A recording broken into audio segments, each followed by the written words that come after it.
Hey, it's Benjamin from Assembly Consulting. Today I want to share with you the exact 8-step process that I used to create a kick-ass spin-off business from my core consulting firm. So, you might be running a service business, but let's face it, service is messy.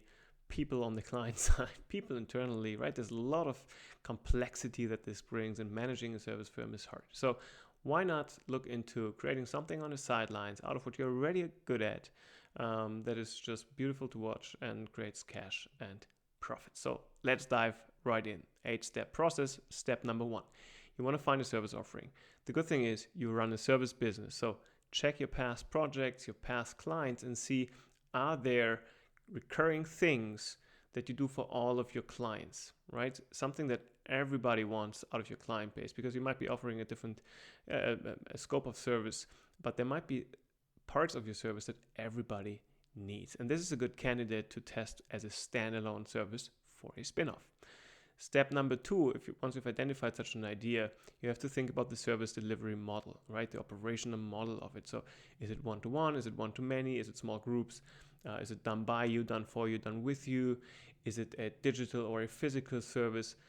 Is it a one-off or a recurring thing? All of these questions with regards to the service model you have to answer to get an idea of what is my offering gonna look like.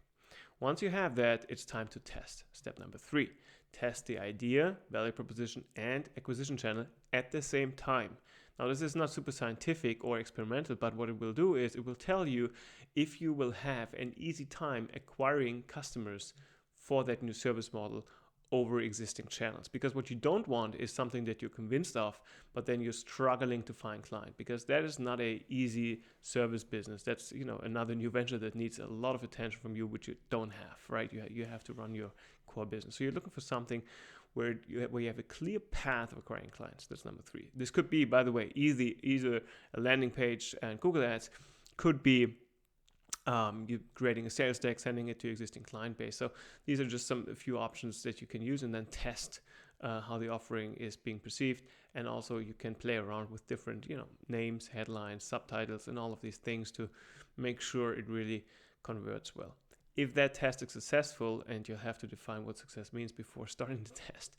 If that is successful, you go into step number 4, which is you have to run 1 or 2 pilot projects with your existing team. So the beauty is you have infrastructure, you have a functioning team. So if you find interest for your new service, it's easy for you to execute 1 or 2 pilot projects to test how does the service work in reality, what are the client expectations, how do you manage client experience, what is the financial reality of it, right, with regards to pricing model, pricing level, but also the operational side of the finances with regards to what's your expenses to actually deliver this service.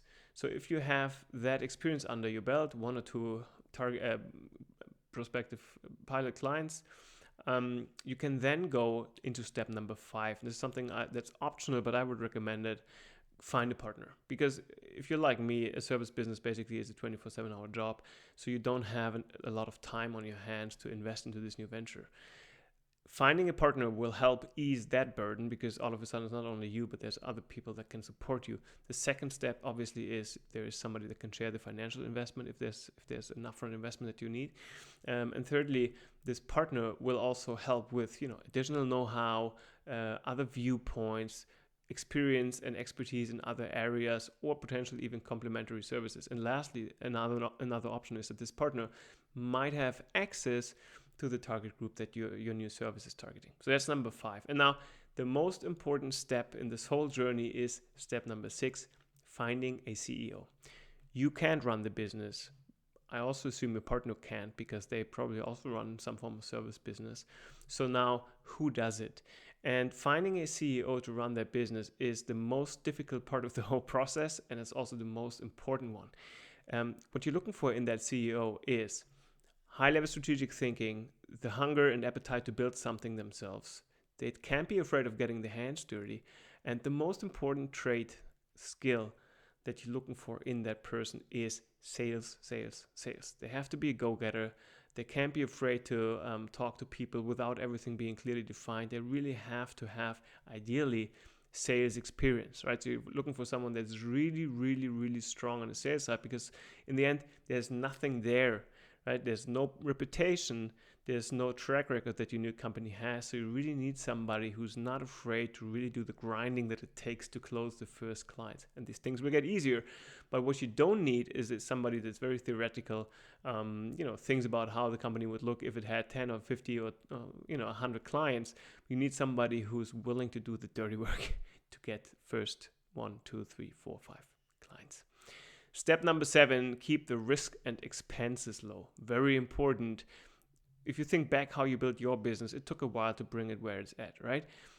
Try to really resist the urge of building infrastructure early where you can. Work with contractors instead of hired people. Try to keep things remote if that's possible for your offering.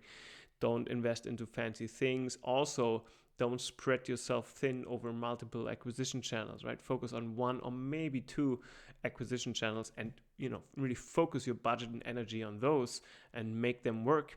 And this will help you to really generate profits, because you want to bootstrap that thing, right? Ideally, it's financing itself and is running on its own cash flow, so you don't have to constantly pump money into it. So that's why keep expenses low and optimize for profit right away. And step number 8, give it time. We all know that running a business, growing a business takes time. So as you gain the first traction with clients and you have a good CEO, let them do their thing, right? It's really important to be patient, sign 1 client, sign another one, sign a third one.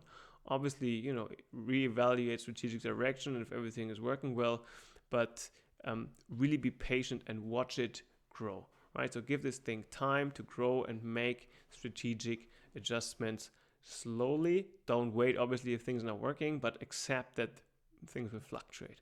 Give it time, watch it grow, enjoy the journey. Now, if you'd like this process, you'll find the link to our blog post that explains this in much more detail in the comments, in the description below. We'd love for you to check it out. If you have any questions, just get in touch, Benjamin at Assembly Consulting. You'll find me on the website or on LinkedIn. And looking forward to hearing from you. Bye-bye. Good luck with your business.